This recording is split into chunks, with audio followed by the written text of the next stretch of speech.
I'm Michelle Cromer. And I'm Perla Maldonado. Y'all tuned in to Creating a Meaningful Life. We're so honored and delighted that you're here. We get to talk about one of my favorite holidays in the whole year, and that is Halloween, and how we marry Halloween with Feng Shui.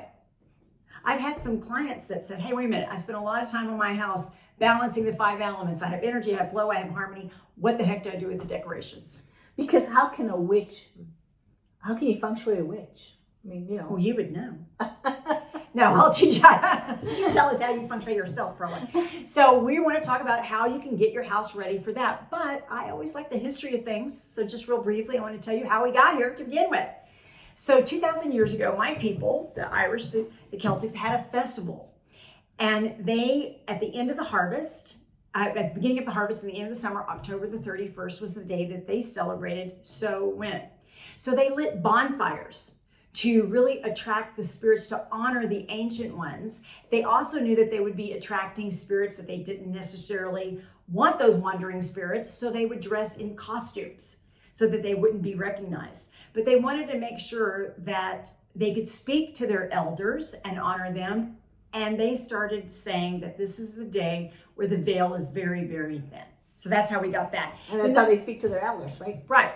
And then the Romans came and decided that they, everything were, goddesses and gods in that particular culture. So they have the goddess Pomona, and they gave her all kinds of fruits. And that's how apples and the candy apples became really associated with Halloween. And then we have the Christians in the 8th century. They said, no, we are not doing this pagan holiday, but we don't want to really have, these riots. So what we'll do is we'll have an All Saints Day on November the 1st, celebrating all the saints, and we'll push everything back to the day before and call it Hallows Eve or Halloween, and that's how we got here. So even if you don't celebrate Halloween because you think it's still a pagan holiday, we can celebrate creativity. Oh, absolutely. You know that I have a costume a celebration and a costume contest in my neighborhood. I live in a very old street, and now all the demographics have been turning. And we have this one family that are so adorable. They have a child in a wheelchair. They win every year. One year, the child was a chariot, and they were the parents were gladiators. And then the next year, they had Star Wars, and they had their big ship, and they were stormtroopers. And then one year, they had a Volkswagen Bug, like a hippie, and they were hippies, and the little kid was that. So I'm telling you, it's so creative. I love to see. Oh, and there was this one kid. I have to just share this one story.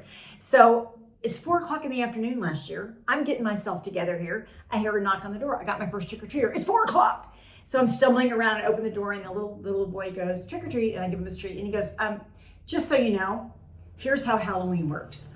I ring the doorbell, you answer the door, you give me candy, let's pick up the pace. So you never know what you're going to find, right? So let's talk about how you feng shui your house for Halloween. I think we can use the 5 elements.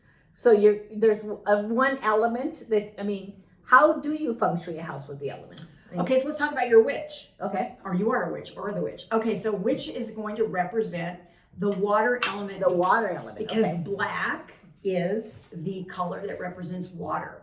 So I have a big witch that I put up on a branch, and the witch flows like water would flow, and that represents the water energy. What about the metal element? Okay, so metal is air, and this is the only holiday, or maybe the only day, where ghosts are actually a good thing.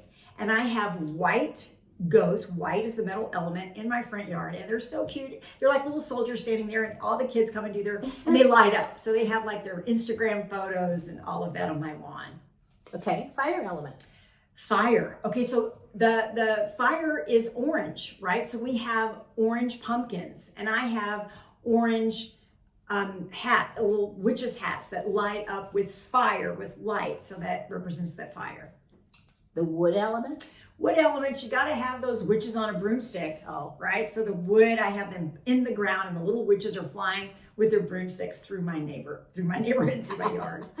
How about earth element? Earth, yeah. So I have a wreath on my door that represents the earth energy, and I also use some symbolism of animals. I have a raven. It's a black raven, but I have a raven that represents and symbolizes, prosperity and good wishes. And it's a good luck charm for Halloween. So those are the 5 elements, and that's how you could use those. That's cool. So you have that and you balance. And then I would suggest, as always, clean up this on the next day. Clean it up for All Saints Day. So, and I also want to say we're going to have a podcast on Dias de los Muertos, which is in the culture of Perla. So we have Halloween, All Saints Day, and we have Dias de los Muertos, Day of the Dead. Those are 3 separate things, right? Yeah, we're all celebrating them.